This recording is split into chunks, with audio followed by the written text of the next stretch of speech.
चेहरे में सादगी, दिल और दिमाग में नैतिक जिम्मेदारी। अपने क्षेत्र के लिए यह जाना पहचाना चेहरा श्रीमती सीता साहू का है, जो भिलाई चरौदा नगर पालिका की निवर्तमान अध्यक्ष है। राजनीतिक अनुभव कम होने के बावजूद किसी भी मिशन को अंजाम तक पहुंचाने की क्षमता इनकी सबसे बड़ी खूबी है। अपने कार्यकाल के दौरान महिलाओं और युवाओं पर इनका ज़्यादा फोकस रहा। इसके अलावा 103 करोड़ की जल आवर्धन योजना को भी एक बड़ी उपलब्धि माना जा सकता है। कुछ काम जो अधूरे रह गए, जिसका उन्हें अफसोस है। अगले मिशन के लिए पार्टी आला कमान के आदेश का इंतजार है। Ajay Yadav, yes news CG.com, Bhilai.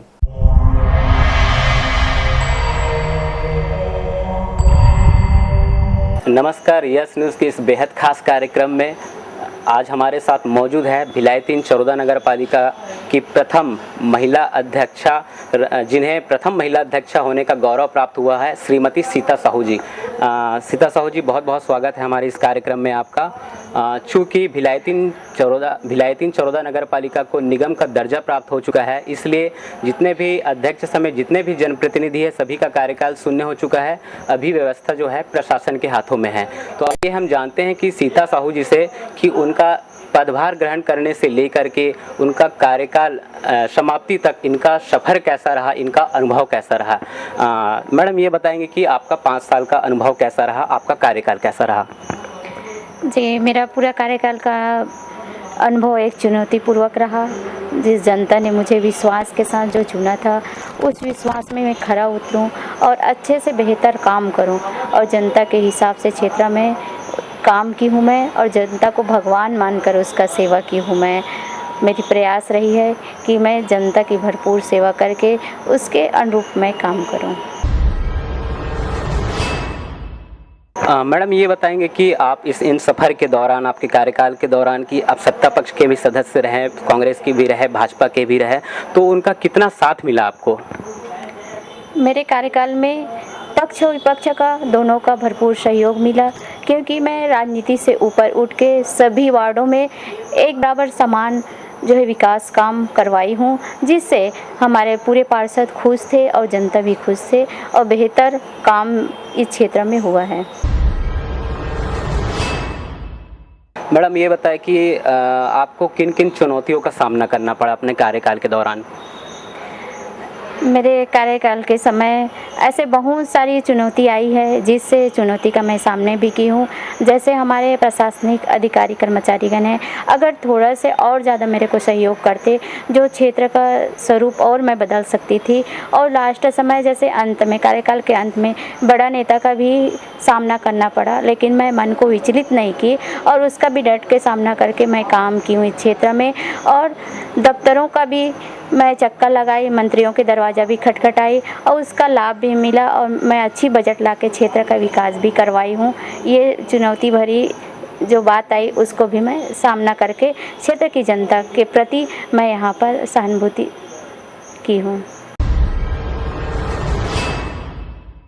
Madam, ये बताएंगे कि आपके इस पूरे कार्यकाल के दौरान आप किसे प्रमुख, किन ऐसा क्या आपने कार्य कराया जिसको आप अपने कार्यकाल की प्रमुख उपलब्धियां मानते हैं? जी, मेरे कार्यकाल में ऐसे बहुत सारे जो काम हुआ है, जैसे रोड, नाली, बिजली, पानी, जिसका क्षेत्र के जनता को बहुत ही ज़रूरत है। 55 करोड़ का काम हुआ है और सबसे बड़ी उपलब्धि क्षेत्र की जनता को सौगात के रूप में परोसने का काम की हूँ मैं। 103 करोड़ की जल आवर्धन, जिसमें पूर्व विधायक जी का भी सहयोग रहा और उसके सहयोग से, हम सबके सहयोग से यह जल आवर्धन क्षेत्र में हम ला के यहाँ पर पर्याप्त पानी देने का जो प्रयास किए हैं। और यहाँ पर एक व्यावसायिक शॉपिंग मॉल जो है, जिसका निर्माण चल रहा है 10 करोड़ का, उसका भी निर्माण है, जो जनता को परोसने का प्रयास की है। और मेरे कार्यकाल में एक उपलब्धि भरे सौगात के रूप में जनता को मिला, जो नगर पालिका से नगर निगम बना, जो सौगात के रूप में यहाँ के क्षेत्र की जनता को देने का प्रयास की हूँ मैं। मैडम, ये बताएंगे कि आपके मन में कुछ ऐसा कुछ काम रह गया कि आपको लगता है कि यह काम अधूरा रह गया, ये काम होना था जनता के लिए, तो ऐसा कौन कौन से काम है या अधूरा काम है जिसको लगता है कि आप उसे पूर्ण नहीं कर पाई? जी, मेरा एक और प्रयास था जो अधूरा रह गई। जैसे हमारे भिलाई 3 में मिनी स्टेडियम अधूरा पड़ा है, लेकिन उसकी प्रक्रिया पूरा कर चुकी थी, लेकिन वह काम मैं पूरा नहीं करवा पाई। और अपने इंडोर स्टेडियम का निर्माण और यहाँ पर ईरा वैली का निर्माण और हमारे जो चरोदा में एक सुंदर गार्डन और एक मंगल भवन का निर्माण, ये अधूरा रह गया और मैं नहीं करा पाई। मैडम, आप ये बताएंगे कि हमारे दर्शकों के कि आप एक गृहस्थी महिला थी और आपको जब पिछले 5 साल पहले आपको बीजेपी से टिकट मिली और आप बाकायदा जीते भी और बखूबी से अपनी जिम्मेदारी को निर्वहन भी किया, तो आप अपना राजनीतिक गुरु किसे मानते हैं और इनका सारा जो आपने कार्यकाल जो कुशलतापूर्वक जो आपने संपन्न किया, इनका श्रेय आप किसे देना चाहेंगे?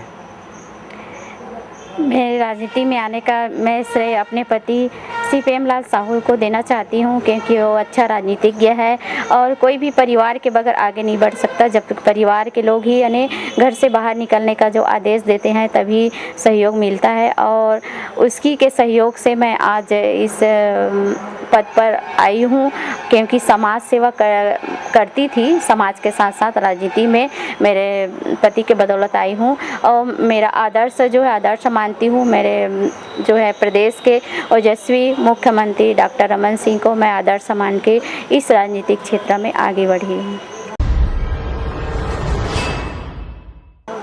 मैडम, ये बताएं कि जैसे कि अब ये भिलाई 3 चरोदा नगर पालिका को निगम का दर्जा मिल चुका है और आरक्षण भी हो चुका है अध्यक्ष के लिए, महापौर के लिए यहाँ पर कि एससी के लिए आरक्षण हुआ है, तो यहाँ पर आपको मौका मिलने का सवाल ही यहाँ पर पैदा नहीं होता। तो अब आगे की आपकी रणनीति क्या होगी? पद आना और जाना रहता है और मैं हमेशा समाज सेवा करती थी।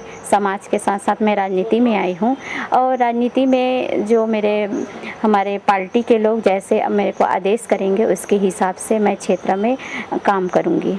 जी हाँ, तो आज हमारे इस खास मुलाकात में भिलाई 3 चरोदा नगर पालिका की प्रथम अध्यक्षा श्रीमती सीता साहू जी से हमने आज चर्चा की। इन्होंने बताया कि राजनीतिक कार्यों के अलावा सामाजिक व सांस्कृतिक कार्यों में भी इनकी पूरी तरह से भागीदारी रही, सक्रियता रही।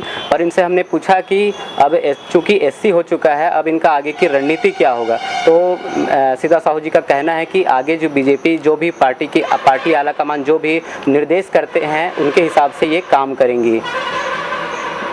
यस न्यूज़ के लिए वीडियो जर्नलिस्ट शैलेंद्र खरे के साथ अजय यादव की रिपोर्ट।